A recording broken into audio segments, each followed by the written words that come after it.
Saudara Ketua DPP PDI Perjuangan Andreas Hugo Parera menilai kritik yang disampaikan mantan Wakil Menteri Luar Negeri Dino Patijala terkait tingginya frekuensi kunjungan kerja Presiden Prabowo Subianto ke luar negeri sebagai kritikan yang baik untuk pemerintah.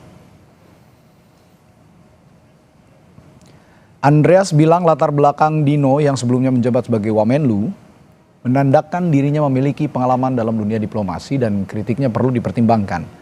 Andreas meminta pemerintah dalam hal ini Menteri Luar Negeri untuk memaparkan hasil kinerja Presiden dalam setiap kunjungannya ke luar negeri untuk membangun kepercayaan masyarakat. Masukan-masukan untuk Presiden, karena Presiden juga menyampaikan bahwa dia terbuka terhadap kritik baik dari PDI Perjuangan, artinya dari partai maupun tentu dari masyarakat. Seorang expert dan punya pengalaman yang cukup dalam dunia diplomasi gitu, sehingga apa yang beliau sampaikan menurut saya ya patut menjadi pertimbangan. Ya biaya sebenarnya itu soal kedua, tapi yang penting itu adalah ya hasil daripada kunjungan-kunjungan tersebut. Nah ini yang menurut saya penting untuk menjadi akuntabilitas publik. Sementara itu, Wakil Ketua Umum Partai Gerindra Habibur Rahman sebut kritik yang disampaikan mantan Wakil Menteri Luar Negeri Dino Patijala terkait intensitas kunjungan Presiden Prabowo ke luar negeri kurang etis. Habibur Rahman bilang model komunikasi Dino yang sebelumnya pernah menjabat sebagai Wamenlu kurang tepat dalam menyampaikan kritikan. Habibur Rahman meminta Dino untuk menghormati pemerintahan Prabowo yang tengah menjalankan tugasnya saat ini.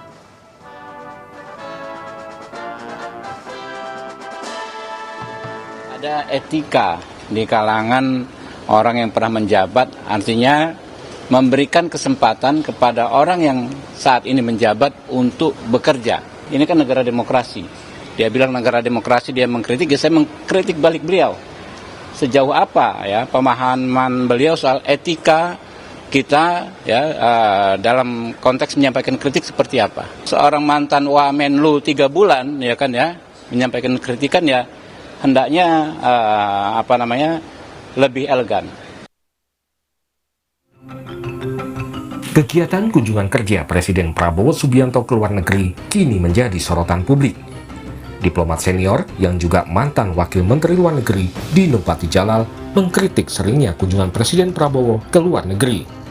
Dino menyarankan Istana melakukan penghematan dengan memanfaatkan teknologi video call serta memangkas biaya protokoler yang dinilai membebani negara. Sebagai sahabat lama Bapak, saya mewakili komunitas hubungan internasional dan banyak rakyat Indonesia menghimbau Presiden Prabowo untuk secara signifikan mengurangi perjalanan ke luar negeri dan tidak menganggap remeh jeritan publik mengenai hal ini. Dalam perhitungan kami, dari seluruh pemimpin dunia, Presiden Prabowo telah menjadi kepala negara yang paling sering melakukan perjalanan ke luar negeri. Semenjak menjabat menjadi presiden, 1 dari 6 hari dihabiskan beliau di luar negeri. Kunjungan kepala negara ke luar negeri memakan biaya yang besar dan bahkan sangat besar. Satu perjalanan ke luar negeri bisa keluar puluhan bahkan ratusan miliar. Karena itu saya ada 5 saran. Pertama, untuk menjaga komunikasi dengan pemimpin dunia lain, kami menyarankan Presiden Prabowo lebih mengandalkan video call atau Zoom call atau telepon. Dengan satu video call yang bernilai 0 rupiah, negara praktis dapat menghemat ratusan miliar dari perjalanan ke luar negeri. Menanggapi kritikan tersebut, Sekretaris Kabinet Teddy Indrawijaya menegaskan, jumlah rombongan Presiden Prabowo saat ini hanya berkisar 50 hingga 60 orang, atau berkurang lebih dari separuh jika dibandingkan Presiden periode sebelumnya. Teddy mengklaim jika ada kelebihan biaya logistik, sepenuhnya ditanggung oleh dana pribadi Presiden Prabowo. Jadi segala kelebihan biaya yang telah dianggarkan oleh negara itu sepenuhnya ditanggung oleh pribadi Presiden Prabowo. Kemudian yang kedua, jumlah rombongan. Ini sangat penting.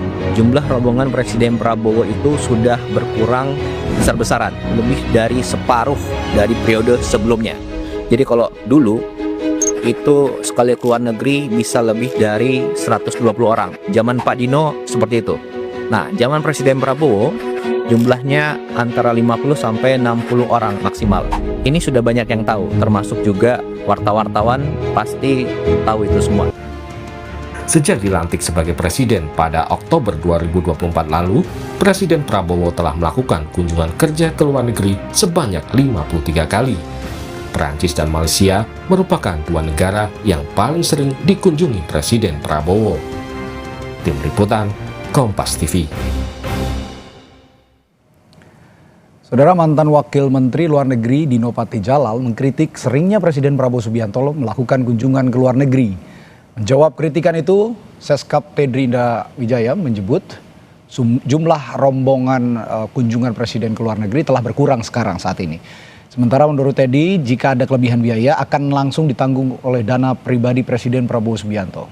Bagaimana polemik ini harus disikapi? Kita ulas bersama anggota DPR RI dari fraksi Partai Gerindra, Bahtera Banong. Selamat malam, Bang Bahtera. Dan nanti juga ada peneliti Posdem Universitas Andalas yang akan bergabung melalui sambungan virtual, Ferry Amsari. Ya, saya ke Bang Bahtera dulu kalau begitu. Ini ada kritik dari mantan Wamenlu, Pak Dino Patijalal. Tapi saya ingin tanyakan, dari perspektif Anda sebagai anggota legislatif yang mewakili fraksi Partai Gerindra juga di DPR, apakah Gerindra juga melihat kritik Pak Dino ini sebagai upaya membatasi kewenangan eksekutif Presiden atau justru murni masukan untuk upaya diplomasi Presiden? Ya, tentu kami ingin mengatakan bahwa kami menghargai, menghormati setiap masukan kritik dari berbagai pihak dan terutama dari Pak Dino Patijalal. Ya. Di era demokrasi ini itu sesuatu yang lumrah dan kritik itu bagi kami Partai Gerindra dan kebetulan Ketua Umum kami juga sebagai Presiden Republik Indonesia, bahwa itu sebagai vitamin untuk pemerintah agar terus mengingatkan kepada pemerintah sehingga pemerintahan kita bisa berjalan sesuai dengan rule dan sebagaimana apa yang menjadi harapan Presiden Prabowo. Namun secara pendapat tentu kami berbeda dengan Pak Dino, ya, bahwa menyederhanakan sesuatu kunjungan Presiden ke luar negeri cukup misalnya by phone ataupun Zoom, itu tidak bisa kita sesederhana itu, karena negosiasi, jangankan negosiasi antar negara, antar perusahaan aja perlu pelibatan secara fisik, pertemuan secara fisik. Maka dari itu wajarlah Presiden Prabowo kemudian berkunjung ke luar negeri secara fisik, karena tentu di sana ada negosiasi yang harus dilakukan. Kalau misalnya dilakukan via phone ataupun Zoom, tentu tekanannya juga sangat berbeda. Selain itu, Pak Presiden juga kan tidak datang sendirian. Pak Presiden selalu membawa rombongan, bukan hanya dari pemerintahan, tetapi dunia usaha juga diajak untuk berkunjung ke sana dalam rangka mencari peluang-peluang investasi apa yang bisa dilakukan di Indonesia. Dan terbukti dengan kunjungan langsung Presiden ke beberapa negara, kita tahu sendiri bahwa selama satu setengah tahun terakhir ini, mulai dari tahun 2025 sampai di kuartal pertama 2026 ini, kira-kira kurang lebih sekitar 4.230 triliun yang nilai investasi yang dihasilkan dari luar negeri. Artinya keberadaan Presiden secara langsung berkunjung ke negara-negara itu menghasilkan sesuatu yang nyata bagi bangsa kita. Jadi menurut hemat saya tidak bisa kita sederhanakan hanya sesimpel itu. Dan hasil yang Anda ungkapkan tadi 4.000 triliun lebih itu tadi ya, itu kan tadi juga ada masukan dari anggota DPR dari PDIP, Bung Andreas Hugo Parera, bahwa sebaiknya hasil-hasil itu juga diungkapkan ke publik secara transparan sehingga publik tahu sebagai bentuk pertanggungjawaban ini sudah dilakukan oleh Presiden begitu. Itu apakah sudah dilakukan? Kita melakukan itu, kami juga sudah mempublikasi ya, terutama misalnya di Pak Seskap sudah menyampaikan, terus kemudian kami di media Gerindra juga menyampaikan bahwa terutama kunjungan terakhir ini Presiden Prabowo ke Perancis, dari segi saya akan membacakan ya secara detailnya supaya kita enggak dan itu bisa diakses oleh publik. Bisa diakses oleh publik. Kita melihatnya bahwa untuk sekitar 1, triliun ya investasinya untuk perusahaan, terus kira kurang lebih 3,5 miliar dolar kesepakatan komersil yang lain. Jadi di kunjungan terakhir aja ini menghasilkan begitu banyak investasi, belum lagi misalnya yang lain. Dan tentu begini ya, Presiden berkunjung ke sana, contoh kecil, di antara banyak negara kita tahu sendiri bahwa urusan Perancis ini Pak Presiden mungkin dari sekian kepala negara yang kemudian diberi penghargaan setinggi-tingginya oleh Perancis, dirayakan di Bastille Day misalnya, Pak Prabowo hadir di sana, terus kemudian Presiden Macron datang ke Indonesia, masa kita juga misalnya nggak mau hadir secara fisik ke Perancis, Presiden kita memenuhi undangan Presiden Emmanuel Macron. Baik, saya akan ke Bung Ferry kalau gitu. Bung Ferry, kalau tadi disebutkan juga oleh Seskap Teddy bahwa ini lumrah dilakukan sebenarnya dan itu menghasilkan kalau kata Bung Bahtera tadi.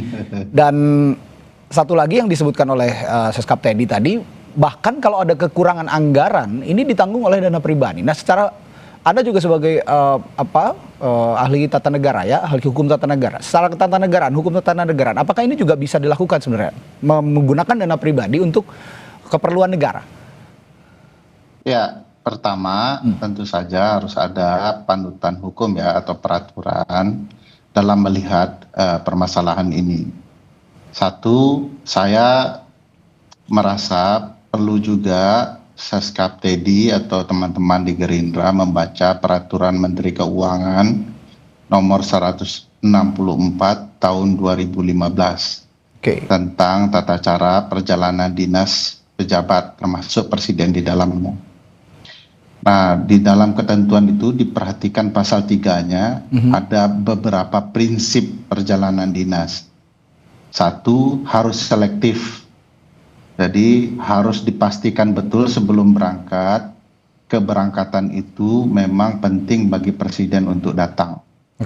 Agak janggal di mata publik kalau kedatangan presiden ke Prancis itu berkali-kali.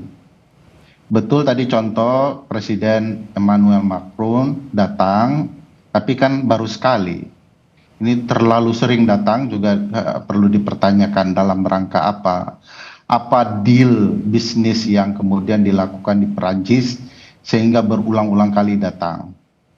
Nah, kalau tadi disebut bahwa ini pakai dana pribadi, perlu diingat juga bahwa ada prinsip penggunaan keuangan negara yang namanya efektif, efisien, dan memperhatikan ketersediaan anggaran. Pada saat ini, rupiah itu sedang anjlok. Melakukan perjalanan dinas yang tidak selektif akan membebani anggaran dan biaya yang jauh lebih besar. Nah, di titik ini semestinya ada upaya yang agak sungguh-sungguh bagi presiden memikirkan apakah dana ini akan efektif atau tidak bagi keuangan negara kita. Kenapa harus berkali-kali dan menurut saya tidak juga selalu harus ada presiden.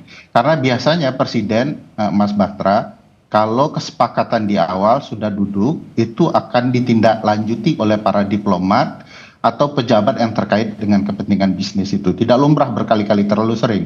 Meskipun efektivitas saya potong sedikit Bung Ferry, meskipun efektivitas yang Anda singgung tadi kata Bung Bahtera itu sudah menghasilkan 4.000 triliun lebih investasi yang masuk untuk Indonesia. Iya, bukan sekedar bicara menghasilkan, tapi yang keluar kan juga banyak.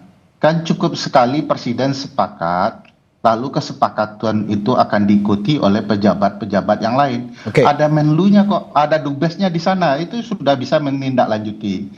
Keempat yang perlu diperhatikan adalah prinsip transparan. Tadi dikatakan pakai uang pribadi, ini nggak masuk akal dengan kita. Ini namanya perjalanan dinas atau perjalanan pribadi. Karena ada kriteria disebut sebagai perjalanan dinas karena jabatannya. Nah, ada yang bicara perjalanan pribadi. Jangan dicampurkan dua uang ini, uang pribadi atau uang negara. Dan kalau diingat, kalau itu benar-benar perjalanan dinas yang berkaitan dengan kepentingan negara, tidak boleh ada uang pribadi di dalamnya. Ada aturan yang mengatur soal itu? Nah, makanya saya bilang baca peraturan Menteri Keuangan yang dibuat oleh jadi makanya disebut tadi PMK ya, Peraturan Menteri Keuangan nomor 164 tahun 2015 diubah dengan PMK 81 gitu ya, yang kemudian harus detail baik-baik dipakai. Percampuran uang pribadi dan uang negara itu tidak diperkenankan, Mas.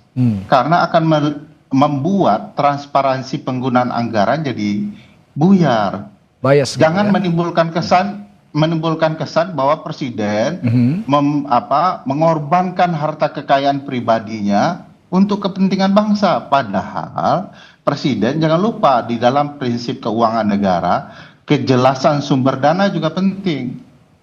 Sekarang kalau kita tanya berapa banyak dipakai uang pribadi presiden, dalam konteks apa uang pribadi itu dipakai, bagaimana kemudian mempertanggungjawabkan relasi pribadi itu dengan bisnis yang disepakati di Prancis. Apakah bisnis itu tidak berkaitan dengan hal-hal tertentu yang membuat dugaan? Ya, berhenti di sana, Bung Ferry. Anda ada respons, ini perjalanan pribadi atau perjalanan negara? Kalau menggunakan uang pribadi harusnya kan ini jadi perjalanan pribadi. Jadi ada bias, kalau kata Bung Ferry tadi, menggunakan anggaran pribadi menambal anggaran negara yang kurang begitu. Bagaimana menjelaskan soal ini? Iya, saya mau mengatakan bahwa itulah bentuk konsistensi Presiden Prabowo yang sering menganjurkan agar bagaimana kita bisa menjalankan efisiensi itu. Sebagaimana disampaikan oleh Pak Seskap, bahwa perjalanan presiden sebelum-sebelumnya ke luar negeri itu berjumlah 150 orang. Nah, dengan sekarang, konsistensi Presiden Prabowo bahwa kita harus menghemat dalam situasi begini, buktinya dipangkas tuh dari 150 menjadi kemudian hanya 50 rombongan yang ikut. Terkait dengan penggunaan dana pribadi beliau, itulah bentuk komitmen Pak Prabowo yang sering disampaikan bahwa beliau rela berkorban untuk kepentingan negara. Tapi bagaimana mempertanggungjawabkannya? Dan bukan hanya dilakukan pada saat ini, Mas. Jauh sebelum itu. Ya, menyangkut urusan negara, Pak Prabowo jangankan selalu menyampaikan pada kader Partai Gerindra, kepada kami, jangankan uang, nyawa pun beliau siap kalau untuk kepentingan merah putih, kepentingan bangsa dan negara. Itulah bentuk komitmen beliau. Bagaimana berkomitmen selain tadi menjalankan efisiensi itu, di sisi lain beliau rela berkorban. Tapi bagaimana mempertanggungjawabkan seperti yang dibilang Bu Ferry tadi, peraturan Menteri Keuangan yang mengatur tidak boleh sebenarnya mempercampurkan anggaran negara dengan anggaran pribadi, karena akan nanti pertanggungjawabannya akan bias. Apa yang salah kalau kemudian pemimpin negara mau berkorban pribadinya untuk kepentingan bangsa dan negara?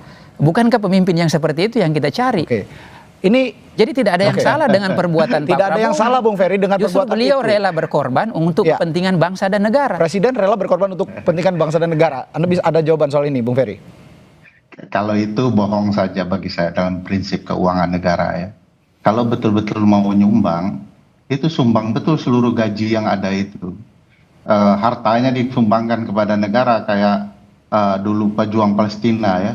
Ini kan cuman sekedar menutupi problematika yang ada soal tidak profesionalnya penyelenggaraan pemerintahan.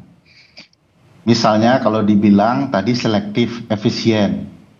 Nah, saya tidak melihat ada efisiensi yang terjadi. Kalau dikatakan dulu pejabat banyak, kan bisa dibuka juga. Dulu pejabat itu siapa saja, dalam kunjungan apa, dan seberapa banyak dana. Bandingkan dalam konteks anjloknya dolar saat ini. Presiden itu berangkat dalam dua kondisi yang tidak tepat ya. Satu, tidak ada dalam sejarah presiden yang berangkat ketika hari besar keagamaan. Ya. Kedua, presiden berangkat ketika harga rupiah anjlok terhadap dolar. Di titik ini sendiri sebenarnya kalau presiden adalah seorang pemimpin, dia akan memastikan stabilitas ekonomi dulu, stabilitas keuangan, baru bicara soal efektif, efisien berangkat ke luar negeri. Makanya kalau mau jujur-jujur, perjalanan ini transparan atau tidak, kepentingannya bagaimana, apa saja deal-dealnya, seberapa lama presiden di sana, kenapa penting berangkat di lebaran haji atau tidak, itu juga harus diperhatikan situasi yang ada. Saya tidak melihat ini sebagai upaya pengorbanan presiden pribadinya demi kepentingan bangsa. Kalau itu agak bias ya terasa.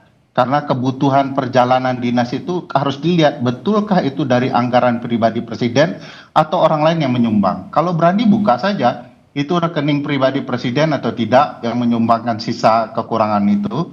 Mari kita terbuka kepada publik supaya publik tahu itu betul-betul sebuah pengorbanan atau cerita kamuflase terhadap apa yang sesungguhnya dan sebenarnya yang sedang terjadi. Itu tadi bicara soal efisiensi. Tadi juga Wakil Ketua Umum Partai Gerindra menyinggung soal etika penyampaian kritik yang disampaikan oleh Wamenlu, mantan Wamenlu Dino Patijala. Saya akan meminta respons juga dari Bung Bahtera soal ini kritik dari Pak Dino ini dianggap sebagai sesuatu yang kurang etis. Maksudnya seperti apa? Nanti saya akan tanyakan hal itu setelah jeda di Sapa Indonesia Malam. Tetaplah bersama kami.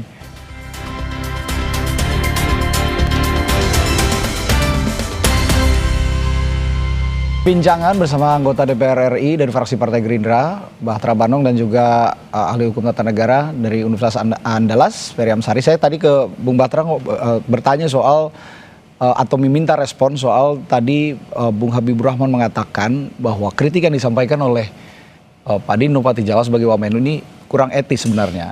Bagaimana maksud yang dimaksudkan oleh Bung Habibur Rahman tadi menurut Anda? Ya, sebelum saya ke situ saya ingin sedikit menanggapi soal Bang Ferry tadi ya. Seolah-olah ke sana tidak ada dampak yang nyata atau sesuatu yang dibawa misalnya berkali-kali. Dengan berkali-kalinya berkunjung Presiden ke Perancis, artinya hubungan kita dengan Perancis sekarang menjadi partner membership komprehensif. Yang tadinya misalnya jumlah kesepakatan kita antar negara hanya beberapa bidang, sekarang kan meluas sampai di pertahanan, selain ekonomi juga misalnya di sektor pendidikan, di sektor transformasi soal pengetahuan digital yang lain-lain. Artinya kan dengan mungkin kalau dilakukan secara by phone atau misalnya Zoom tidak mungkin bisa seluas itu kerjasama kita dengan Perancis. Tapi saya sedikit memotong. Tadi isu yang paling utama saat ini dialami oleh Indonesia adalah melemahnya rupiah. Nah, adakah dampak dari kunjungan-kunjungan itu untuk juga ikut secara positif memperkuat rupiah dan juga pasar? Misalnya? Justru itu ya, jangan dilihat instan ya. Pak Presiden Prabowo kenapa berkali-kali berkunjung ke negara-negara lain? Contoh kecil, taruhlah misalnya Presiden kita selama ini malas berkunjung ke negara-negara lain. Ketika misalnya ada kejadian, warga negara kita, kasus kemarin yang ditahan, tidak mungkin bisa secepat itu kita bebaskan melalui lobby-lobby. Karena Pak Presiden menjalin hubungan dengan banyak negara, itu bukti bahwa berhasil dengan menjalin hubungan banyak negara, kita bisa membebaskan warga negara kita dengan begitu cepat. Itu kalau selain dampak ekonominya ya, belum lagi misalnya dampak-dampak yang lain. Jadi menurut hemat saya, tidak bisa hanya kunjungan yang 1-2 kali ini terus kemudian kita menuntut hasil yang berlebihan juga dan instan juga. Tetapi dari segi hasil juga dampak ekonominya tadi saya sebutkan bahwa berapa banyak investasi yang dihasilkan, belum lagi misalnya dampak-dampak yang lain. Dan kita harus menghitungnya, jangan misalnya hari ini berkunjung besok sudah ada hasil. Dan ini sesuatu menurut hemat saya tidak berbanding lurus dengan kalau kita misalnya menyampaikan soal biaya yang mahal, ya kan, soal jumlah intensitas kunjungan Presiden ke luar negeri itu tidak bisa dibandingkan dengan hasil yang didapatkan oleh bangsa kita hari ini. Nah, terkait soal tadi saya misalnya bisa penyampaian ini enggak Bang Bahtar? Ya, Bang Ferry. Silakan Bung Ferry. Sependek pengetahuan saya Bang, pertemuan pejabat tinggi antar negara itu selalu lebih jarang Bang. Itu sebabnya kalau Abang catat kunjungan Presiden ke satu negara yang sama itu tidak berkali-kali dan tidak pernah berkali-kali. Apalagi dalam tahun berjalan yang sama. Itu sebabnya dibutuhkan namanya Menteri Luar Negeri atau Menteri lainnya Bang. Jadi kesepakatan tingkat tingginya dilakukan oleh pimpinan tertinggi dan ditindaklanjuti oleh bawahannya itu Bang. Itu lumrah di mana-mana Bang. Bahkan untuk telepon antar presiden biasa Bang. Presiden Prabowo tidak datang mengucapkan selamat kepada Presiden Donald Trump ketika terpilih ke Amerika, tapi by phone doang. Jadi by phone itu biasa untuk mewakili betapa sungguh-sungguhnya beliau juga. Dan telepon kepala negara, kepala pemerintahan itu bukan sesuatu yang biasa, sesuatu yang tidak lumrah sekali.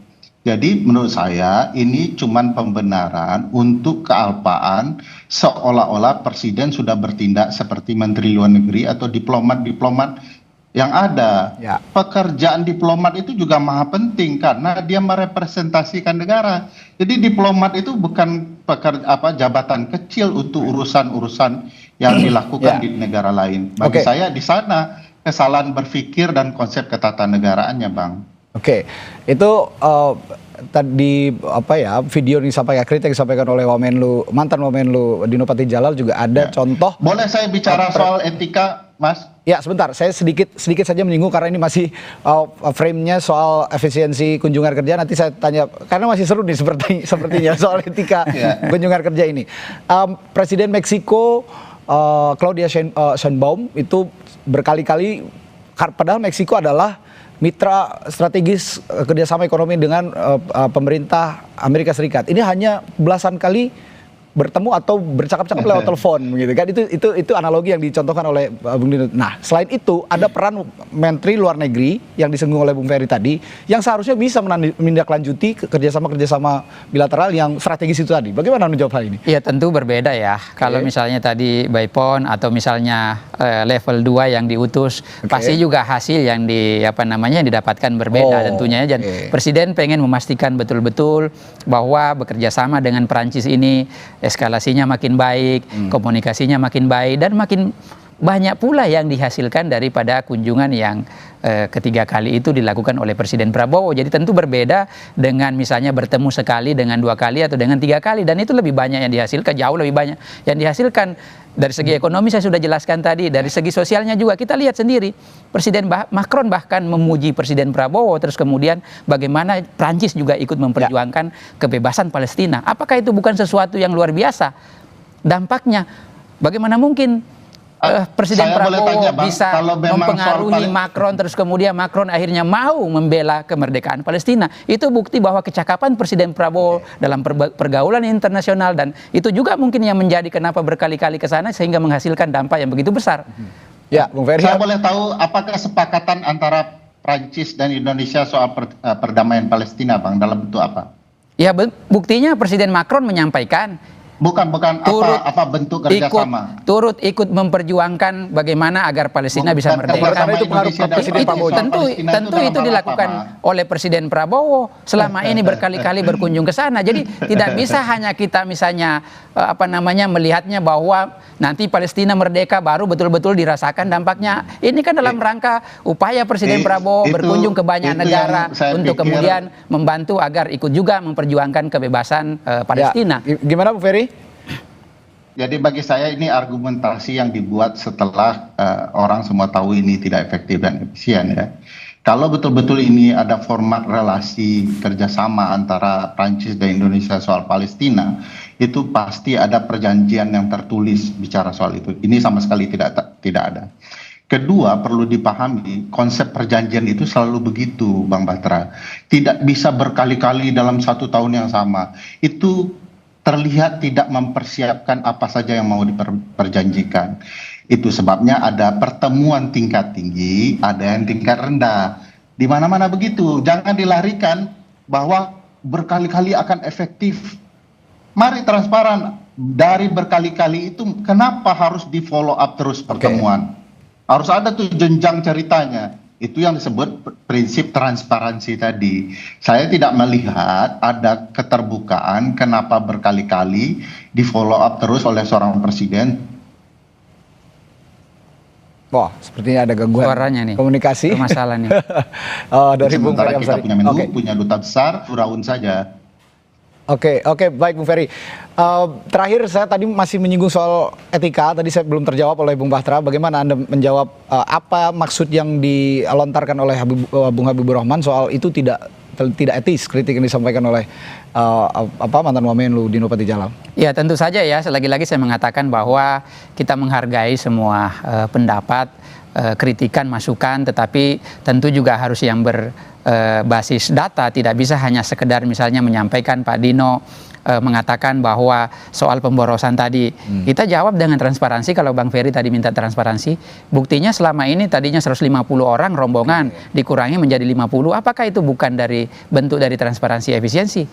Yang tadinya misalnya kalau ada kekurangan-kekurangan Pak Seska menyampaikan bahwa Pak Prabowo menutupi dengan kekurangan-kekurangan itu. Di wilayah mananya kita nggak transparan. Soal misalnya pencapaian-pencapaian dari hasil kunjungan ini, kita sampaikan bahwa dalam 1 tahun, 1,5 tahun, dampaknya sekian 4.230 triliun yang dihasilkan oleh investasi. Belum lagi misalnya dampak-dampak yang lain yang saya sampaikan tadi. Jadi di wilayah mananya kita nggak transparan menyampaikan dari hasil setiap kunjungan Presiden Prabowo. Ya, oke. Gimana Bu Ferry? Abang tidak menyebutkan ketika kunjungan presiden sebelumnya itu harga dolar masih di atas 11.000 rupiah.